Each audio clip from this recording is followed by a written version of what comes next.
meus amados amigos, meus amados irmãos.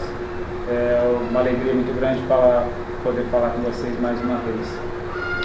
Eu estou aqui para falar hoje sobre um filme. Ele já está há algum tempo, já faz algum tempo que ele está no ar, está aí, foi lançado, já foi inclusive indicado ao Oscar, que é o filme Relatos Selvagens. O que me chamou muita atenção neste filme, primeiro que ele foi uma indicação indireta, digamos assim, uma observação realizada por Leandro Carnal, o qual tenho grande admiração pelo teu desenvolvimento racional e filosófico. Sua inteligência, sem sombra de dúvida, ela é veementemente muito bem desenvolvida. E através dessa recomendação, indicação, como eu disse, indireta, me interessei pelo filme e fui assistir. E sabendo que, claro, cada qual tem seu ponto de vista, tem o teu próprio prisma acerca daquilo que observa e assiste, no caso do filme, eu tive também a minha observação e tamanha atenção me chamou o filme que eu decidi gravar este vídeo comentando a respeito do filme. Então não é um mero comentário acerca da qualidade do filme, da produção, não. É no tocante às ideias que o filme nos transmite e, de certo modo, envolvendo muitas questões das quais todos nós nos deparamos ao longo de toda a nossa vida, na verdade, todos os dias de nossas vidas e, para ser bem mais específico, todos os momentos de nossas vidas. Aí vocês me perguntariam, mas como o filme retrataria esta ideia? Bom, o filme começa abrindo, né, uma mulher, não me recordo o nome, ela entra no avião e lá inicia uma conversa com um homem sentado ao lado e de repente eles comentam a respeito de uma terceira pessoa de nome Gabriel Pasternak. E ela fala que Gabriel era o namorado dela e o homem sentado ao lado diz: não brinca, eu conheci esse cara, é um péssimo músico, eu sou crítico musical e este homem era a pior coisa que eu vi na vida. E de repente outra pessoa no avião diz: eu também conheço esse Gabriel Pasternak, eu fui professora dele, era o pior aluno que tinha na escola. E uma quarta pessoa ainda diz: eu também conheci e eu fui amigo dele. Enfim, e várias pessoas ali começam a perceber que conheciam Gabriel Pasternak, e aí de repente eles dão por conta que todos ali no avião, todos os passageiros conheciam, e todos surpresos com o fato de todos conhecerem Gabriel Pasternak, né, começam aquele comentar, mas isso é uma grande coincidência, tal, né? Enquanto todo mundo começa a discutir a respeito disso, chega a aeromoça, né, e diz assim: gente, o Gabriel Pasternak é o comissário de bordo e ele está trancado lá dentro e não abre. E aí de repente o filme começa a mostrar o avião sendo direcionado ao chão. E aí de repente, naquela agitação, as pessoas vão lá, batem na cabine, na porta da cabine, e inclusive o psiquiatra do Gabriel Pasternak dizendo que ele não precisava fazer aquilo, etc e tal. Enfim, o avião é direcionado para o chão, embora o filme não retrata esta cena, mas nos dando a entender que o avião então cai no chão, bate, matando todas as pessoas.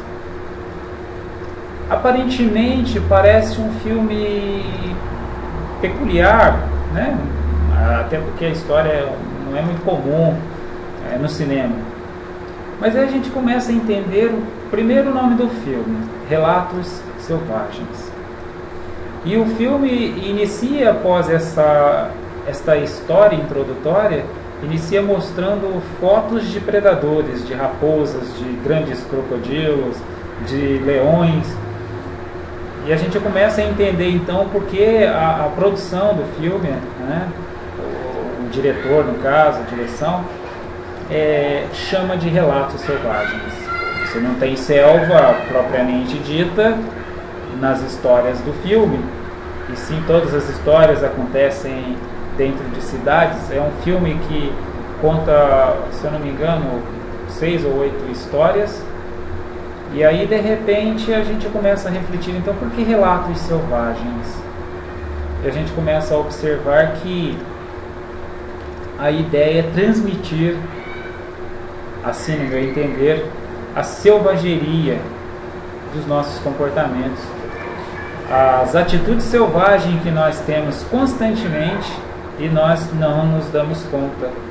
E que, de repente, estas atitudes selvagens desperta em nós, enseja em nós a situação de sermos predadores e, em outras situações, sermos as presas.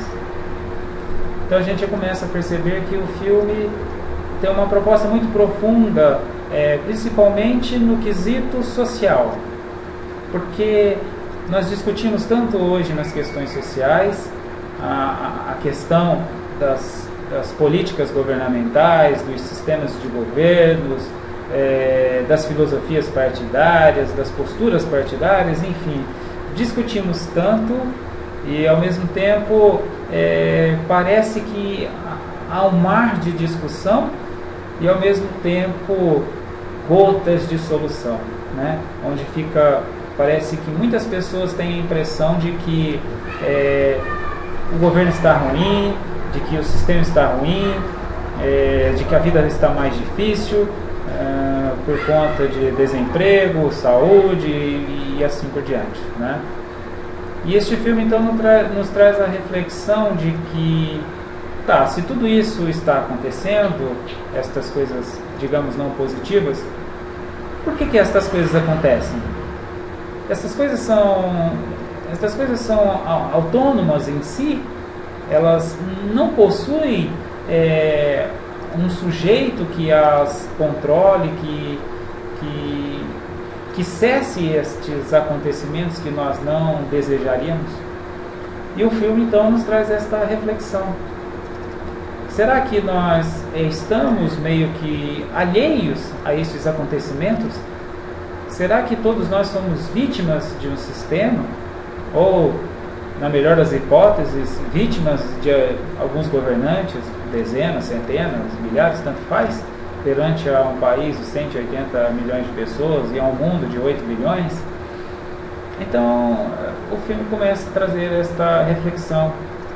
A gente começa a observar, então, que, na verdade, são pequenas atitudes que nós temos ao longo de nossos dias, pequenos detalhes, a maneira da qual nós falamos com alguém ou deixamos de falar, a atenção que nós damos ou deixamos de dar. E esta situação, então, ela vai se corporificando. Se cada um de nós temos uma pequena postura aqui e outra ali do mesmo gênero, de repente isso se transforma num grande corpo. Se essa minha pequena atitude são atitudes, digamos, não positivas, ao isso tomar corpo com outras não positivas também, aí eu tenho um grande acontecimento não positivo ou negativo, seja lá qual for. O fato é que são um monte de pequenas atitudes que formam as grandes atitudes. E o filme inicia retratando uma história dentro de um avião, porque, no meu entender, é como se, de fato, todos nós, no planeta Terra, podemos dizer mais especificamente, dentro do nosso país, como se nós estivéssemos dentro de um avião. E dentro deste avião existe um comando, mas este comando tem a minha influência, tem um piloto. E estas pessoas, estes demais passageiros do nosso país, digamos assim, eles também são influenciados por nós. nós também influenciamos eles e eles nos influenciam. Então, às vezes, nós temos atitudes porque nós temos a impressão que nós não estamos dentro de um avião. Até porque o país, principalmente o Brasil, é bem grande, né? Então, nós temos a impressão de que o que eu fizer aqui dentro não vai me afetar. A postura que eu tiver ou deixar de ter menos digna, menos positiva, não irá me afetar. E, na verdade, o filme nos apresenta exatamente o contrário. Tudo que eu fizer, seja que tipo de situação for, isso em dado momento refletirá em mim mesmo. Então observe que não estou falando nada de mística, não estou falando nada de filosofia, estou falando simplesmente de causa e efeito, do axioma que todos nós embasamos em nossas ciências: todo efeito provém de uma causa. Ou seja, toda ação gera uma reação de similar equivalência, né? Ou equivalente de outras formas. Então, o que acaba acontecendo é que, mesmo os pequeninos feitos, mais cedo ou mais tarde, eles voltarão contra mim. E, na verdade, o que o filme nos mostra não é que em dado momento voltará contra mim, é que no exato momento que eu faço, aquilo já está tendo uma reação, porque somos um coletivo. Nós sempre falamos do todo, mas nós imaginamos o todo como algo isolado. Nós falamos uma sociedade e imaginamos em nossa cabeça um cidadão.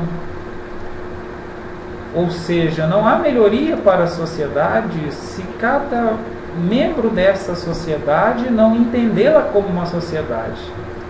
Se cada membro dessa sociedade entender como um indivíduo, então nós não temos uma sociedade. Nós temos um monte de indivíduos, um monte de cidadãos. Então, para a sociedade funcionar, é necessário que haja uma consciência de sociedade. Agora, se esta sociedade, que é formada por vários cidadãos, e estes vários cidadãos se colocam diante desta sociedade como indivíduo, o que irá acontecer é que nós não teremos uma sociedade. E não tendo uma sociedade, não há como estabelecer ordem nesta sociedade. E é isso que o filme nos reflete logo no primeiro bloco, né? Na primeira parte, na primeira história, que é a história de Pasternak, onde todos os acontecimentos, toda a postura das pessoas em relação ao Pasternak refletem para elas mesmas, e chegando ao cume de caírem do avião, porque o próprio Pasternak assim procede. Então, o que a gente observa também, que independentemente que é o Pasternak quem está no comando, na verdade toda a atitude dele enquanto comandante daquele avião, ela foi na verdade baseada na atitude de cada passageiro que teve para com ele em dado momento, levando-nos à reflexão, de certo modo ao entendimento de que na verdade cada passageiro que ali estava foi responsável pela queda do avião. Talvez, e de certo modo, Pasternak fora ao menos responsável, porque eram várias pessoas com atitudes menos positivas para ele, e assim desta forma culminou no que culminou. Então o Pasternak é só mais um. Então que guardemos a reflexão e que lembremos de que Pasternak pode ser também o Brasil. E se nós não tivermos a postura de que cada atitude minha dentro deste Brasil é como um passageiro dentro de um grande avião, este avião, mais cedo ou mais tarde, poderá cair. E, como alguns já percebem, parece que nós estamos em movimento em direção ao solo. Então é importante que cada um dos passageiros revessem suas posturas enquanto seguimos viagem. Ok? Então, até a próxima. Muito obrigado mais uma vez. Lembrando, quem quiser mandar perguntas, observações, estamos à disposição. Até mais.